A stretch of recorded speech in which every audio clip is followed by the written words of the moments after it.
నమస్తే, నేను మీ హరిత. ఇప్పుడు నేను మియాపూర్లోని హెగ్డే ఫర్టిలిటీ సెంటర్లో ఉన్నాను. పిల్లలు లేని వారికి ఐవీఎఫ్ ఒక వరం లాంటిదని చెప్పొచ్చు. అయితే కొన్ని హెల్త్ ఇష్యూస్ వల్ల లేదా మరే ఇతర కారణం చేతనైనా పిల్లల్ని లేటుగా కనాలి అనుకునే వారికి ఎగ్ ఫ్రీజింగ్ అనేది ఒక బెటర్ ఆప్షన్ కింద చెప్పొచ్చు. అసలు ఎగ్ ఫ్రీజింగ్ అంటే ఏంటి తెలుసుకుందాం, పదండి. నాతో పాటు ఉన్నారు డాక్టర్ దుర్గా వైట్ల గారు. డాక్టర్ గారు నమస్తే అండి. నమస్తే అండి. అసలు ఎగ్ ఫ్రీజింగ్ అంటే ఏంటి? అంటే ఎగ్ ఫ్రీజింగ్ అంటే మామూలుగా ఫర్టిలిటీ ట్రీట్మెంట్స్లో ఎగ్ ఫ్రీజింగ్ అనేది one of the latest technology అనమాట. సో అండ కణాలని మనము ఫ్రీజ్ చేసుకునే పద్ధతిని మనం ఎగ్ ఫ్రీజింగ్ అని అంటాము. సో దాంట్లో ఏం చేస్తామంటే కొన్ని పేషెంట్స్ ఎవరైతే ఇప్పుడు ప్రజెంట్ ప్రెగ్నెన్సీ వద్దుని అనుకుంటున్నాను, what ever may be the reason, అంటే కొన్ని కారణాల వల్ల, లైక్ మ్యారేజ్ అయ్యి ఫస్ట్ స్టేబుల్ పార్ట్నర్ ఉండకపోవచ్చు, they want to plan pregnancy, stable relationship ఉన్న తర్వాత ప్రెగ్నెన్సీ ప్లాన్ ఇంటెన్షన్ ఉన్న వాళ్ళకి మనము ఎగ్ ఫ్రీజింగ్ అనే పద్ధతి ద్వారా ఎగ్స్ ఫ్రీజ్ చేసి ఫ్యూచర్లో ఆ ఎగ్స్ని ఉపయోగించుకోవడానికి అవకాశం ఉంటుందన్నమాట. హెల్త్ ఇష్యూస్ ఉన్నా ఇప్పుడు ఎగ్ ఫ్రీజ్ చేసుకొని తర్వాత హెల్తీ బేబీని కనే ఛాన్స్ ఉంటుందా? అంటే హెల్త్ ఇష్యూస్ అనేది రకరకాలు ఉంటాయండి. ఫర్ ఎగ్జాంపుల్ ఇప్పుడు ఎగ్ ఫ్రీజింగ్ అనేది అసలు స్టార్ట్ అయ్యింది మనకి ఫర్టిలిటీ ప్రిజర్వేషన్స్, అంటే క్యాన్సర్స్ ఉన్న పేషెంట్స్లో ఒకవేళ ఇప్పుడు ప్రెగ్నెన్సీ వద్దు అని అనుకున్నా, డెఫినెట్లీ క్యాన్సర్ డిటెక్ట్ అయిన తర్వాత ఫస్ట్ ప్రయారిటీ వచ్చేసి క్యాన్సర్ ట్రీట్మెంట్స్ ఉంటుంది. సో చాలా మట్టుకు క్యాన్సర్ ట్రీట్మెంట్స్లో ఏమవుతుందంటే ఏదైతే మెడికేషన్స్ వాడతారో, కీమోథెరపీ కానీ రేడియోథెరపీ కానీ, సో దాంట్లో ఎగ్స్ని డ్యామేజ్ చేస్తాయి అనమాట. అండాశయాలు అండకణంని డ్యామేజ్ చేసేస్తాయి, గొనాడోటాక్సిక్ డ్రగ్స్ ఉంటాయి అనమాట. సో అందుకని ఎగ్స్ ఏదైతే ఉందో మనం కీమోథెరపీ రేడియోథెరపీ ప్రొసీజర్ స్టార్ట్ చేయక ముందు మనం గనక ఫ్రీజ్ చేస్తే ఫ్యూచర్లో మనము పేషెంట్ క్యాన్సర్ ట్రీట్మెంట్ నుంచి రికవర్ అయిన తర్వాత మనము ప్రెగ్నెన్సీ ఇవ్వడానికి అవకాశాలు ఉంటుంది. ఇది కాకుండా కూడా కొన్ని general health conditions, like for example పేషెంట్స్కి షుగర్ ఉంది, డయాబెటీస్ ఉంది, లేకపోతే బ్లడ్ ప్రెషర్ ఉంది, లేకపోతే ఏదైనా auto immune disorders like rheumatoid arthritis, systemic lupus erythematosus, లేకపోతే థైరాయిడ్లో హ్యాషిమోటోస్ థైరాయిడిస్, ఇలా ఆటో ఇమ్యూన్ కండిషన్స్లో కూడా ఏజ్ పెరిగే కొద్దీ డిసీజ్ సివియారిటీ పెరిగే కొద్దీ అండకణంలో తగ్గిపోయే అవకాశాలు ఉంటుంది. సో అలాంటి కండిషన్స్లో కూడా మనము ముందు ఎగ్స్ ఫ్రీజ్ చేసుకుని ఉంటే బెటర్ అనమాట. జనరల్గా 20 to 30 years లోపు పిల్లల్ని కనడానికి కరెక్ట్ ఏజ్ అని చెప్తుంటారు మీలాంటి డాక్టర్స్. సో ఆ ఏజ్లో ఎగ్ ఫ్రీజింగ్ చేయించుకొని 30 తర్వాత పిల్లల్ని కంటే healthy babies and mother health కూడా బాగుంటుందా? ద పర్పస్ అంటే ఈ ఎగ్ ఫ్రీజింగ్ పర్పసే అది అండి. ఎందుకంటే మనం ఎప్పుడైతే ఎగ్స్ ఫ్రీజ్ చేస్తాం, ఫర్ ఎగ్జాంపుల్ ఒక పర్టికులర్ పేషెంట్కి మనం 22 yearsలో ఎగ్స్ ఫ్రీజ్ చేసాము అంటే, ఏదైతే ఆ 22 yearsలో మనం ఎగ్స్ తీసామో అక్కడికి ఏజ్ ఆగిపోతుంది అనమాట, ఎగ్స్ లైఫ్ ఆగిపోతుంది. సో వీఆర్ ఫ్రీజింగ్ ఒక -198 degreesకి మనం ఫ్రీజింగ్ చేసి అలా ఉంచేస్తాం అనమాట. ఒక 10 years తర్వాత కూడా మనం తీస్తే దట్ ఎగ్ ఏజ్ రిమైన్స్ 22 yearsలో ఎలా ఉంటుందో అలాగే ఉంటుంది. So that is the magic of this egg freezing అనమాట. ఎగ్ ఫ్రీజింగ్కి ఎన్ని సైకిల్స్ అవసరం, అంటే ఎన్ని ఎగ్స్ అవసరం ఉంటుంది, ఎన్నాళ్ళ వరకు ఎన్నేళ్ల వరకు ఫ్రీజ్ చేయించుకోవచ్చు? నార్మల్గా ఏంటంటే ఎగ్ ఫ్రీజింగ్ అనేది ఒక మ్యాజిక్ నంబర్ అంటూ ఏమి ఉండదు. సో నార్మల్గా కూడా మనం ఎవిడెన్స్ ప్రకారంగా చూసుకుంటే దగ్గర 15 to 20 ఎగ్స్ ఫ్రీజ్ చేస్తే కనుక మంచి ఫ్యూచర్లో ప్రెగ్నెన్సీ వచ్చే పాసిబిలిటీస్ ఏదైతే ఉందో అది దగ్గర 60 to 70% ఉంటుంది. సో ఈ ఎగ్స్ కూడా అగైన్ ఏజ్ పరంగా ఉంటుంది. ఫర్ ఎగ్జాంపుల్ ఒక 22 years ఓల్డ్ అమ్మాయిని తీసుకున్నాం, వాళ్ళలో 15 eggs ఫ్రీజ్ చేసినా పర్వాలేదు. అదే 30 years అనుకో, దగ్గర 20 eggs ఫ్రీజ్ చేసుకోవడం బెటర్. 35 years అనుకోండి, ఒక 25-30 eggs. అలాగే ఏజ్ పెరిగే కొద్దీ ఎగ్స్ ఎంత ఎక్కువ ఎగ్స్ తీసుకుంటే అంత మంచిది. ఎందుకంటే వయసు పెరిగే కొద్దీ ఎగ్ క్వాలిటీ అనేది డిటోరియేట్ అయిపోతుంది అనమాట, తగ్గిపోతుంది. సో దాంతో వచ్చే పిండంల క్వాలిటీ కూడా తగ్గుతుంది. సో ప్రెగ్నెన్సీ పాసిబిలిటీ కూడా తగ్గుతుంది. అందుకని ఏజ్ పరంగా కూడా నంబర్ ఆఫ్ ఎగ్స్ అనేది ఫ్రీజ్ చేయడం జరుగుతుంది. ప్రాసెస్ ఎలా ఉంటుంది అండ్ ఏమైనా పెయిన్తో కూడుకున్నదా ఇది ప్రొసీజర్? సో ప్రాసెస్ ఎలా ఉంటుందంటే జనరల్ ఐవీఎఫ్ ట్రీట్మెంట్ ఎలా ఉంటుందో అలాగే ఉంటుంది, ఎక్సెప్ట్ అక్కడ ఏంటంటే మనం స్పర్మ్తో ఫర్టిలైజేషన్ చేస్తాం, ఇక్కడ ఫర్టిలైజేషన్ చేయం. సో నార్మల్గా పేషెంట్కి డేట్ వచ్చిన 2వ రోజు నుంచి మనం హార్మోనల్ ఇంజెక్షన్స్ అనేది ఇవ్వడం జరుగుతుంది. సో దాదాపు ఇంజెక్షన్స్ 8 to 10 days ఇంజెక్షన్స్ ఇవ్వడం జరుగుతుంది. రెగ్యులర్గా ఫాలిక్యులర్ స్కాన్ చేసి మనం ఇచ్చిన మెడిసిన్స్కి రెస్పాన్స్ ఎలా వస్తుందో అది చూసిన తర్వాత 1 fine day ఎప్పుడైతే good number of eggs mature సైజుకి వచ్చాయో అప్పుడు మనము ఒక ట్రిగ్గర్ ఇంజెక్షన్స్ అనేది ఇవ్వడం జరుగుతుంది. దాని తర్వాత ఒక 35 hours తర్వాత అనెస్థీసియా ఇచ్చి మనం ఈ అండకణాలన్నీ మనం యాస్పిరేట్ చేస్తాం అనమాట.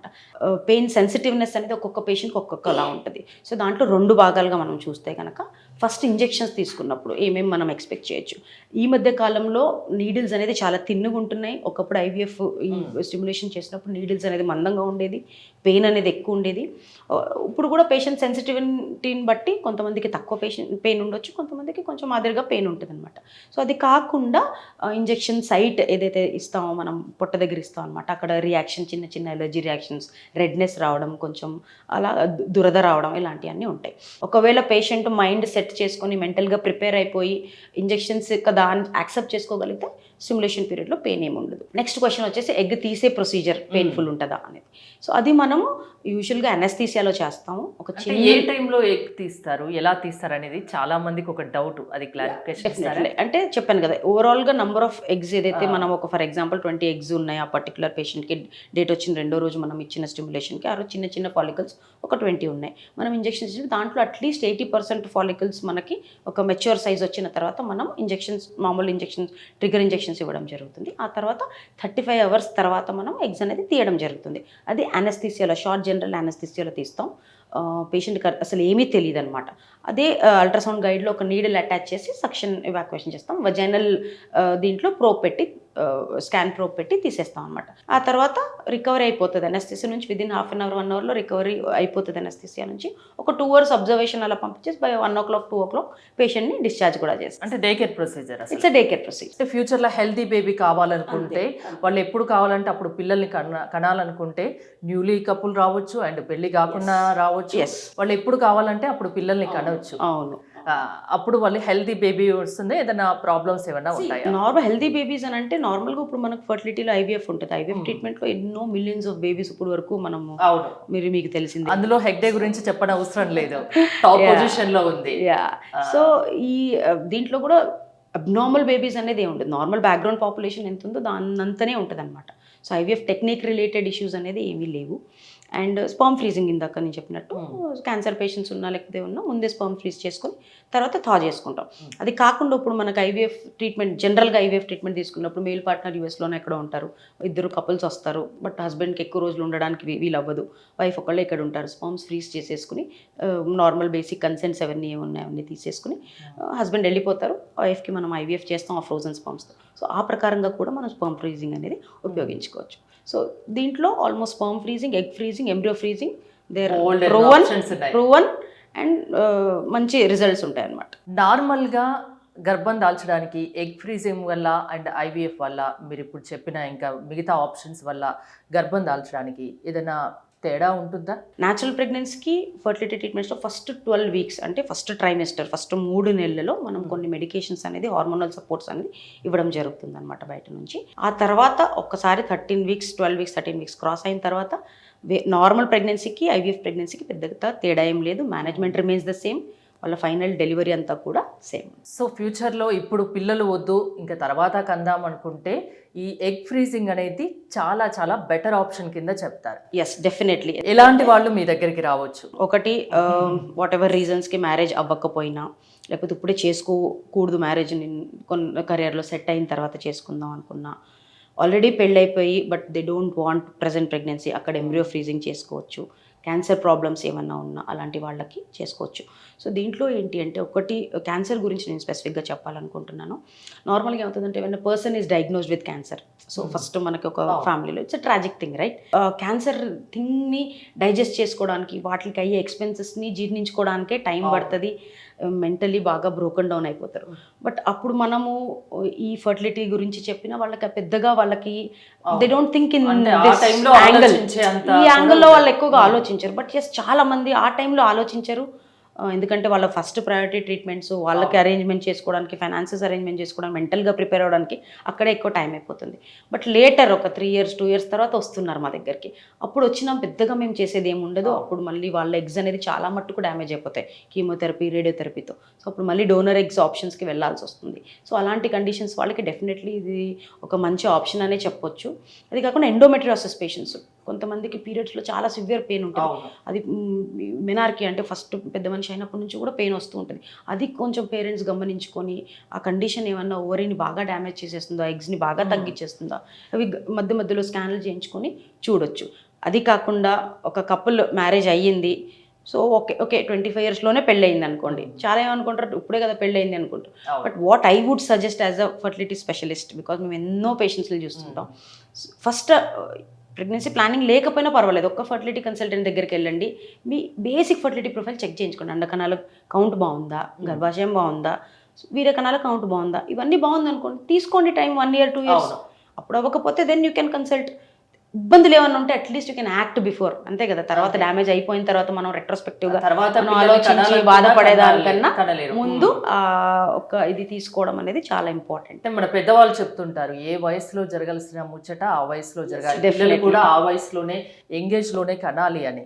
సో అలా కనలేని వాళ్లకు ఎగ్ ఫ్రీజింగ్ అనేది better and best option. Yes, definitely egg freezing, fertility preservation, embryo freezing, sperm freezing, ఇవన్నీ కూడా definitely better option. Hegde fertility గురించి చెప్పనవసరం లేదు. అంటే చాలా మార్కెట్లో ఫర్టిలిటీ సెంటర్లు ఉన్న టాప్ పొజిషన్లో హెగ్డే ఫర్టిలిటీ ఉంది. మీ సర్వీసెస్ గురించి ఫైనల్గా ఏం చెప్తారు? మనం ఇప్పటివరకు ఎగ్ ఫ్రీజింగ్ గురించి మాట్లాడుకున్నాం. సో మన హెగ్డే దగ్గర ఏంటంటే from the basic treatments, ovulation induction, IUI, ఐవీఎఫ్లో కూడా ఎన్నో అడ్వాన్సెస్ ఉంటాయి. సో ఐవీఎఫ్ అనేది చాలామంది ఏమనుకుంటారు ఇది లాస్ట్ ట్రీట్మెంట్, ఐవీఎఫ్లో ప్రెగ్నెన్సీ రాకపోతే రాదు. సో ఐవీఎఫ్లో కూడా first basic IVF treatments fail అయిన వాళ్ళు మా దగ్గరకు వస్తూ ఉంటారు. సో వాళ్ళకి మనం advanced pre implantation genetic studies, అంటే ఎంబ్రియోస్ని పేషెంట్కి ఇంప్లాంట్ చేయకముందే మనం ఎంబ్రియోస్ జెనెటిక్ ఇది మేకప్ ఎలా ఉంది అవి చూస్తాం, ఎండోమెట్రియల్ రిసెప్టివిటీ, యారే, ఇవన్నీ చాలా అడ్వాన్సెస్ ట్రీట్మెంట్స్ ఏదైతే ఉన్నాయో. జెనెటిక్ ఇవాల్యుయేషన్, మాకు ఒక సెపరేట్ జెనెటిక్ వింగ్ ఉంది. సో డీటెయిల్డ్ జెనెటిక్ అనాలిసిస్, కొంతమంది మేనరికాలు ఉంటాయి కదా, సో వాళ్ళలో అబ్నార్మాలిటీస్ ఏమైనా ఉన్నాయి అదంతా ముందు ఐడెంటిఫై చేసి హెల్దీ బేబీ ఇచ్చే ప్రయత్నం అనేది డెఫినెట్గా చేస్తాం. అది కాకుండా మన దగ్గర ఏంటంటే ఆర్ఏ విట్నెస్ సిస్టమ్ అనేది ఉంటుంది. అంటే చాలా మందికి ఇప్పుడు మనకి బాలీవుడ్లో సినిమాలు కూడా వచ్చాయి కదా, గుడ్ న్యూస్ ఇవన్నీ. సో ఎక్కడైతే గ్యామెట్స్ ఎక్స్చేంజ్ అయిపోతుంది, సో ఈ భయం అనేది ప్రతి పేషెంట్లో ఉంటుంది, ప్రతి పేషెంట్కి ఉంటుంది. డెఫినెట్లీ హెగ్డేక్ వస్తే ఆ ఆప్షన్, ఆ భయం అనేది డెఫినెట్గా పోతుంది. బికాజ్ మన దగ్గర ఆర్ఏ విట్నెస్ సిస్టమ్ ఉంది. సో దాంట్లో ఏంటంటే ప్రతి పేషెంట్కి ఒక కార్డ్ ఇవ్వడం జరుగుతుంది, అసైన్ చేస్తాం, మన దగ్గర పెట్టుకుంటాం. సో దాంట్లో ఎగ్స్కి లేబులింగ్ ఉంటుంది, ఎగ్ డిషెస్, స్పర్మ్ వయల్స్కి లేబులింగ్ ఉంటుంది. మనం ఏదైతే కౌంటర్ ఉంటుంది మన దగ్గర ఆ ప్రొసీజర్ చేసే దగ్గర, అక్కడంతా ట్యాగ్స్ ఉంటాయి అన్నమాట. సో ఎప్పుడైతే గ్యామెట్ ఎక్స్చేంజ్ అవుతుందో అప్పుడు అలామ్స్ వచ్చేస్తాయి అనమాట. సో పని జరగదు. సో అక్కడ ఆపి మనం అది చూసుకుంటాం. సో యూజువల్గా ఎగ్ ఎక్స్చేంజ్, స్పర్మ్ ఎక్స్చేంజ్ అనేది 2 కారణాలుగా జరగదు. ఒకటి యాజ్ అ ఇన్స్టిట్యూట్ డాక్టర్స్ ఎంబ్రియాలజిస్ట్లో వాళ్ళు కావాలని చేయాలి, లేకపోతే బై మిస్టేక్ అవ్వచ్చు. సో కావాలని డెఫినెట్గా ఇంత క్రెడిబిలిటీ ఉన్న సెంటర్ కాబట్టి కావాలని ఎవరు చేయరు, బికాజ్ ఇన్ని ఇయర్స్ ఆఫ్ ఇది ఎవరు దాన్ని చెడుకోవాలనుకోరు. సెకండ్ వచ్చేసి మిస్టేక్ ఏమన్నా అవ్వచ్చు. సో మిస్టేక్ ఏదన్నా ఎవరైనా జరుగుతుంది కాబట్టి దాన్ని ప్రివెంట్ చేయడానికి ఆల్మోస్ట్ ఆర్ఐ విట్నెస్ సిస్టమ్ అనేది డెఫినెట్గా అది ఒక latest advancement, latest technology. So దానివల్ల గ్యామెట్ ఎక్స్చేంజ్ అనేది ఆల్మోస్ట్ ఇంపాసిబుల్ అనే చెప్పొచ్చు. పిల్లలు లేకున్నా బాధపడిన అవసరం లేదు, ఐవీఎఫ్ అనేది ఒక ఆప్షన్ ఉంది, ఇంకా వేరే ఆప్షన్స్ కూడా ఉన్నాయి. పిల్లల్ని లేట్గా కనాలనుకున్నా ఆ బాధ కూడా పడిన అవసరం లేదు, ఎందుకంటే ఎగ్ ఫ్రీజింగ్ అనే ఆప్షన్ ఉంది. ఎస్, డెఫినెట్లీ ఓన్లీ మెంటల్గా పేషెంట్ యాక్సెప్ట్ చేసుకోవాలి, ఓకే ఇలాంటి ఒక టెక్నాలజీ ఉందనే ఒక అవగాహన ఉండాలి పేషెంట్స్లో.